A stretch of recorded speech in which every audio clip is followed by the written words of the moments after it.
आपको भटकना नहीं पड़ेगा, आपको इधर उधर जाना नहीं पड़ेगा, आपको धर्म बदलने की जरूरत नहीं है। आपको अपना जीवन सही करने की क्या है, जरूरत है। आगे क्या लिखा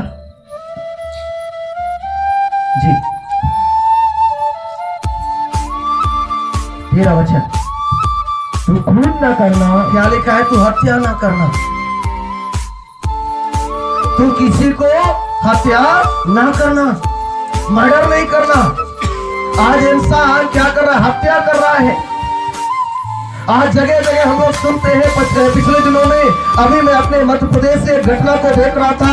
एक छोटी मासूम 4 साल की बच्ची को कुछ लोगों ने पकड़कर उसके साथ रेप किया और उसके गले को क्या कर दिया, मोड़ दिया और उसको मार डाला।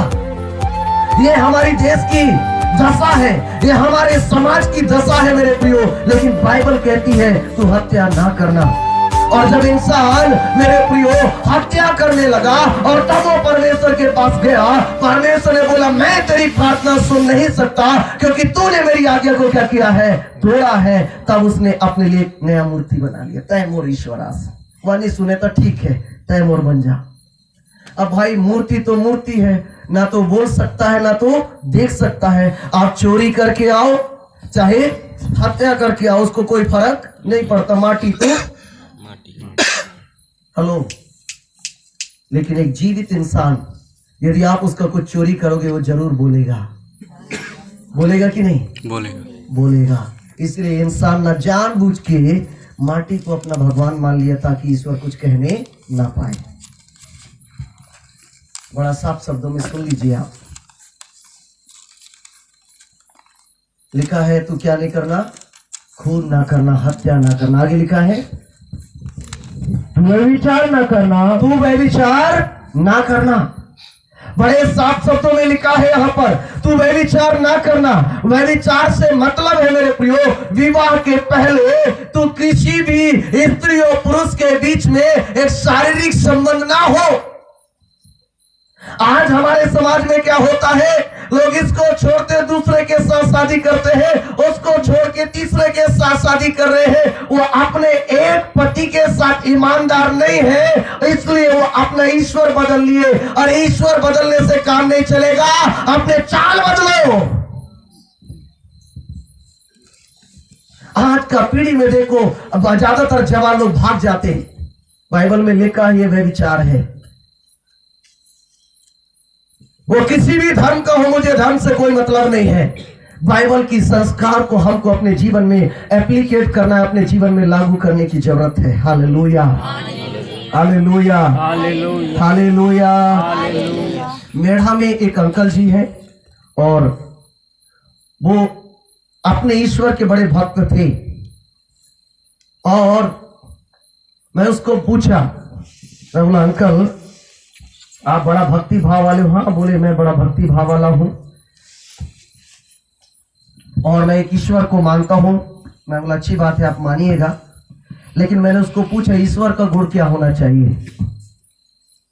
हेलो, मैंने क्या पूछा उससे, ईश्वर का गुण क्या होना चाहिए, गुण क्या होना चाहिए। उसने जिस ईश्वर के बारे में बात किया, मैंने उसको बोला उसकी कितनी पत्नियां थी। तो उसने बोले हजारों गोपियां थी। और उसने बोला, मैं उसको बोला वो गोपियां नहीं थी, वो नहाती भी हमारी बहनों को नंगे वस्त्र में, नंगे तन को तालाब के किनारे छुपकर क्या करता था, देखता था। मैंने उसको पूछा अगर आज एक बहन नहा रही है और आज एक जवान जाकर उसको झांक कर देखे तो गांव वाले क्या उसको ईश्वर बोलेंगे कि छिछोरा? क्या बोलोगे? है ना, गांव वाले तो लठ लेके दौड़ा देंगे। तो मैं बोला जो इसका चरित्र नहीं है वो ईश्वर हो नहीं सकता। पड़ोस वाले को बोलो हमको धर्म नहीं, हमको चरित्र चाहिए, हमको चरित्र चाहिए। क्या चाहिए?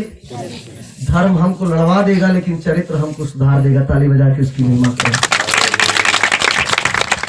हालेलुया। पड़ोस वाले, चरित्र के बिना धर्म बेकार है, धर्म बेकार है। Hallelujah, hallelujah. धर्म अच्छा है कि चरित्र अच्छा है? मेरे को बताइए। चरित्र के बिना धर्म क्या है? बेकार है। तो वो बड़ा शांत रह गया और बोले सर बात तो सही है। मैंने उसको बोला उनकी 3 बेटियां हैं, और मैंने उसको बोला आपकी बेटियां तालाब में नहा रही हैं और मैं आके वो नहा रहे हैं वहां बांध में खड़े होके उनको देखूं तो आपको कैसा लगेगा? तो बोले मैं तो उठा के चप्पल मार दूंगा। तो मैं बोला जिसको आप ईश्वर बोल रहे हो तो यही किया, पूरा उसकी हिस्ट्री पढ़ लो। मैं बोला तो सोचने लगा। मैं कहा उसके बारे में पढ़िए, आप जानिए जिसको आप ईश्वर मान रहे हो। मैं बोला कोई बोल दिया ये ईश्वर है उसके पीछे मत जाइए। मैं बोला किसी को मानो मुझे मतलब नहीं है, लेकिन मानने से पहले उसके कैरेक्टर उसके चरित्र को जानना बहुत जरूरी है। उसने बोला मैं तो आपको मार देता बोले चप्पल से। तो मैं कहा जिसकी आप पूजा करते हो वो तो ज्यादा मार खाने लायक है। Hallelujah, hallelujah, hallelujah, hallelujah, hallelujah. और आज उसने उसके बारे में अध्ययन किया, बहुत अध्ययन किया, और आज वो प्रभु यीशु मसीह की उपासना करने लगा। ताली बजा के। और आज उसकी आंखें खुल गई है और प्रभु ने उसको समझ दिया और उसने बोला सर मुझे माफ करिएगा। जब भी हम उधर से गुजरते हैं वो बड़े आदर के साथ अपने घर में बिठाता है और सम्मान देता है। आमीन, हालेलुया, हालेलुया, हालेलुया।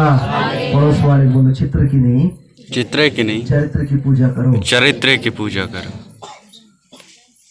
बोलो यीशु मसीह की जय। क्या लिखा? व्यभिचार ना करना।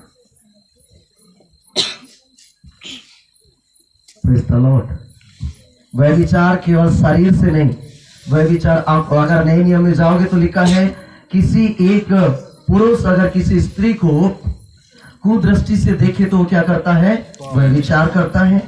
वैसे ही पुरुषों के लिए भी, स्त्रियों के लिए भी है। अगर कोई स्त्री किसी पुरुष को गलत नजर से देखा तो वो भी क्या करता है? व्यभिचार करता है। और जब आदमी इन बातों से बच नहीं सका ना तो अपना क्या बदल लिया?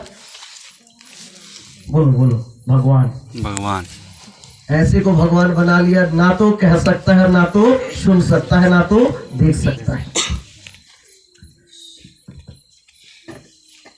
मैं आपकी धार्मिक भावनाओं की आलोचना नहीं करना चाहता, लेकिन मैं आपको समझाना चाहता हूँ, आपकी आंखें खोल देना चाहता हूँ। जिस भी ईश्वर को आप माने आपकी आजादी है। हम आपको नहीं बोलेंगे कि आप यीशु मसीह को माने, लेकिन जिसको मानते हो उसके चरित्र के बारे में जानना बहुत जरूरी है। आज हमारे देश को धर्म नहीं क्या